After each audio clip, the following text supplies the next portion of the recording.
Welcome to episode 33 of Escape the Rat Race Radio. I'm your host, Christian Rodwell, and this is your ticket to escape the 9 to 5. You need to be very comfortable with risk and uncertainty because you never know what's going to happen. The second is that you really need to be very, very willing to put all the effort because it takes a lot of time, a lot of effort from your end. And the third would be that the lifestyle that I can provide is amazing.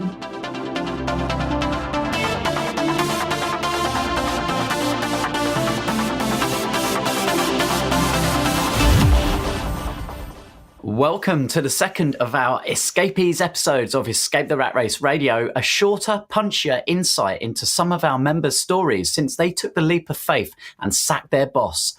I'll still be bringing you the same level of successful entrepreneurs, personal development coaches and marketeers to the show, as always, every 2 weeks. But in between, you'll now also get the opportunity to hear from people who may seem a little more within reach of where you are right now. Members of the Escape the Rat Race community who have been attending our events since we launched in 2015, working with myself and our mentors, but most importantly, working hard on themselves and picking a lane upon which to focus. Now, I'll be breaking down the story today into 3 parts. Part 1, where you were. Part 2, where you are now. And Part 3, where you want to get to. I'll also be asking them if they can remember the date that they set as their Escape the Rat Race day. And if you don't already have a date written down somewhere for yourself, let me challenge you to do so right now. Okay, let's do this. Escapee number 2 coming up. Welcome, Marissa, to Escape the Rat Race Radio, our Escapees episode. How are you today? Yeah, I'm very good. And you? I'm very, very good indeed. And now, Marissa, we have got a really lovely backstory because it was back in 2013 now when you contacted me online. And why don't you just tell the story of kind of how that came about quickly? Yeah, well, so I was actually I was with my partner, Jamie, at that point, and I was like, I need to get him into this mindset thing, to quit his job. We need to quit our jobs. So, and I was looking at that point for like-minded people. We were doing the real estate course from Rich Dad, Poor Dad Academy. So I was like, we need to meet people in London. We need to look for like-minded people. And I don't know how I ended up in this thread that you had put something like, who wants to play Cash Flow 101? That is the game, the board game from Rich Dad, Poor Dad. And I replied, and it's, until today, I don't know how I found you, but it was great. Yeah. Yeah. And I think you were the only person that ever did find me. So we met up and we played the cash flow game together. And then obviously we stayed in touch. I also was doing some Rich Dad education at the time. So we were talking about property, and it was really, really those early days for us both. And it's been so amazing to see your progression every year since then. And we're going to find out today on this episode exactly what that journey has been like. So Marissa, let's just start off before we go into the details by, if you don't mind telling everyone listening who you are and what business you're in and what specifically that involves on a day-to-day basis for you right now. Mm-hmm. Well, so my name is Marisa. I am originally from Argentina, but living in London for the last 7. And so, me and my partner, so we have an e-commerce business. And we've been doing that for the last 4 years. I've been working full-time since May 2016, so it's been great. And day to day, it involves a lot of mundane tasks, a lot of dealing with the supply chain, with supplier, inspectors, customs, freight forwarders, and also we have a lot of interaction with customers. So that is really good.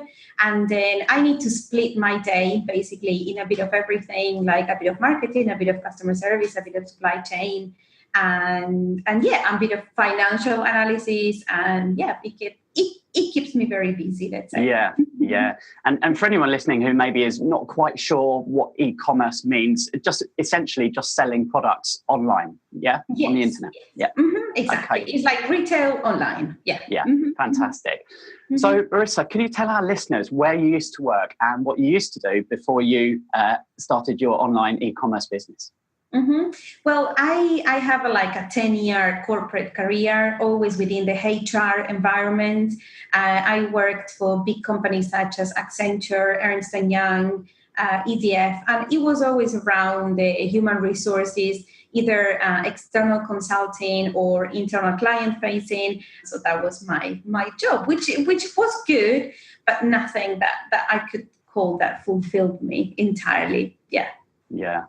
And can you describe at what point you realized that you didn't want to work for somebody else any longer? And what were the first steps that you took to set about changing your situation? Well, I think my first initial thought was when I was 20, so a long time ago, 14 years ago. And I don't know, I had this professor at university that he kept like telling us, oh, you need to read this book, you need to read this book. And I was the only one that took his advice in my entire class. And the book was Rich Dad, Poor Dad. And from that day, I always say I never slept in peace again because I was always thinking that I needed to have my own business. My dad has his own, I would say, business lives. He's like a self-employed, and he was always telling me, no, don't get a job, work for yourself. That was the initial, trigger. But then life did what life wanted. And I ended up in a job at Accenture where I developed a lot of skills. That job, I think, taught me for life. Then I continued, and then I wanted to come to the UK 7 years ago. So I had to start by working on the things that I knew, that was HR.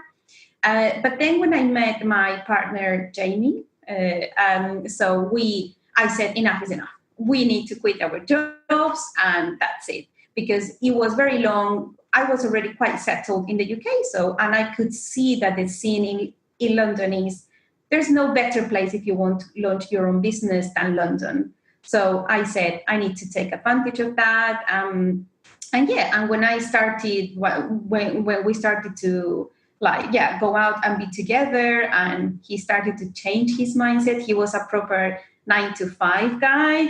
And well, I used some strategies to change a little bit his mindset and introducing him to this concept of being an entrepreneur. And then, we took it from there. So it was, 4 years ago, I would say that we started that. Great. And how did you settle upon exactly what it was that you were going to focus on to generate additional income enough to be able to quit your job? Mm-hmm. So I've always really followed the path of one of my best friends, her boyfriend, was always very entrepreneurial, and he always did online stuff. For me, it was online stuff, and he did a variety of things. So one day before I came, on one trip to Argentina, I said, I need to show you to show me what you do. And he introduced me at that point to, for example, authority websites, monetizing via AdSense, Kindle. And so I've tried a few different things. I knew that online had to be the way, because I am not from here. Jay's from here. So we needed a mobile business to move around.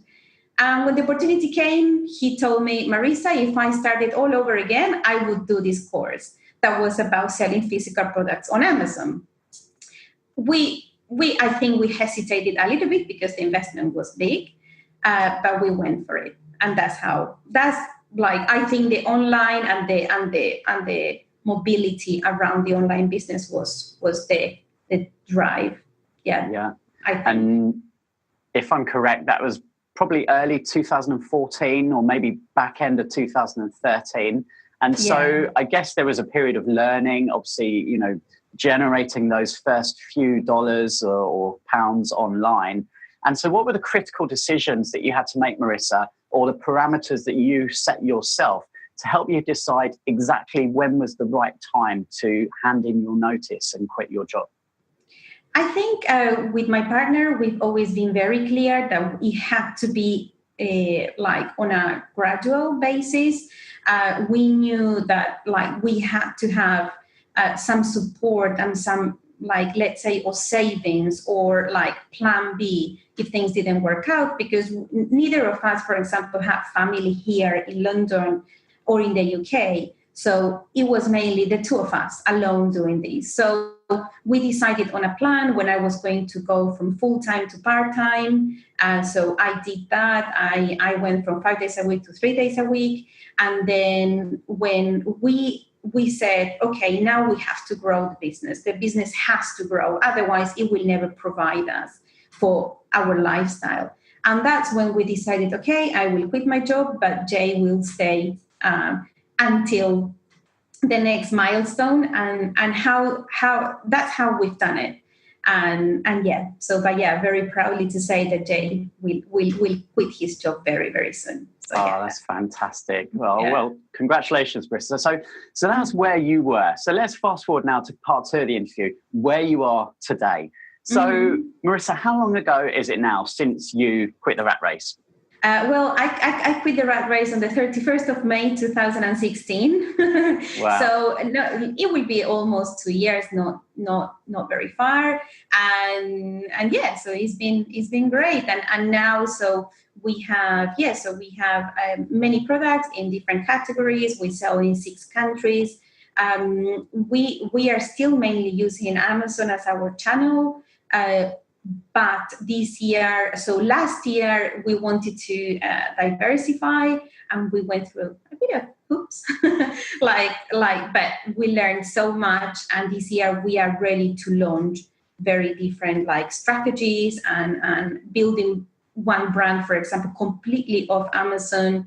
And then we are going to do, so a bit of wholesale, drop shipping. When Jamie, of course, is full-time on the business, because we need time for that. Fantastic. And can you share with everyone listening, Marissa, what are 3 of the biggest realizations that you have had since transitioning from being an employee to becoming an entrepreneur? One is that you need to be very comfortable with risk and uncertainty, because you never know what's going to happen. The second is that you really need to be very, very willing to put all the effort, because it takes a lot of time, a lot of effort from your end. And the third would be that the lifestyle that I can provide is amazing. Yeah, that's excellent. And what do you love most about having your own business?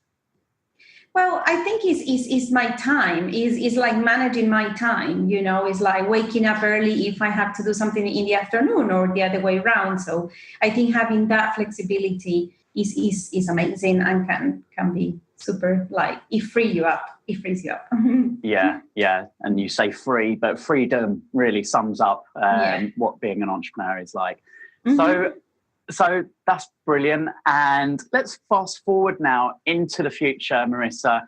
And part 3 of the interview is where you want to get to. So did you set yourself any goals or targets when you decided to leave your job and start your own business? And have you reached them yet? Well, we set goals on an annual basis with the learnings of the year before. So I think that we've reached all the goals that we set for ourselves, that it was about launching new products, new countries. But we have goals, very clear goals for this year. So that's part of the planning work that we always do. Brilliant. And do you feel as if you have greater potential to achieve your really big life goals now that you have more control over your time? Yes, I do. I think I have much more control. It's just how much effort you put, and how able you are to pivot if things don't go as planned or as you wanted. Yeah. Okay. And following on from that, what's the one most important thing, Marissa, that you believe will help you progress over the next 12 months?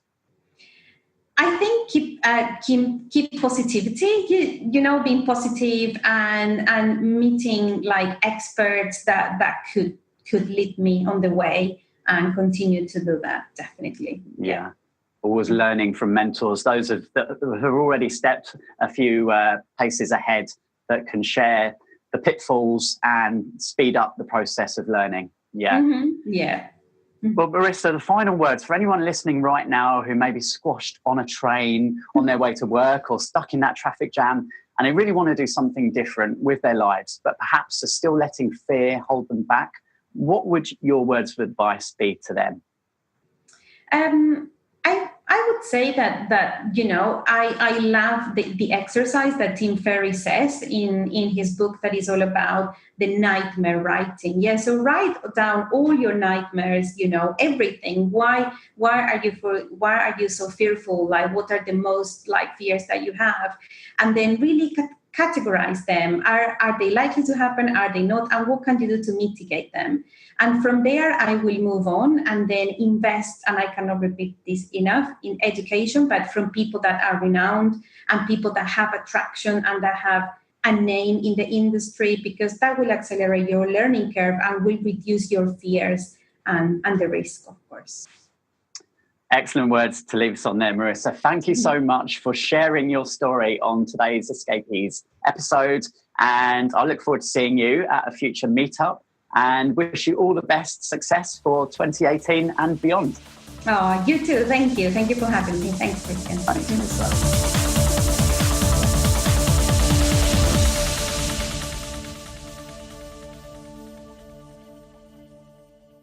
So there you have it, real words from someone who set their sights on their Escape the Rat Race day and worked hard to make it a reality. And once you become an entrepreneur, it's almost impossible to ever go back to working in an office again. Now, I hope that Marissa's story today has inspired you to take your first step if you haven't already done so.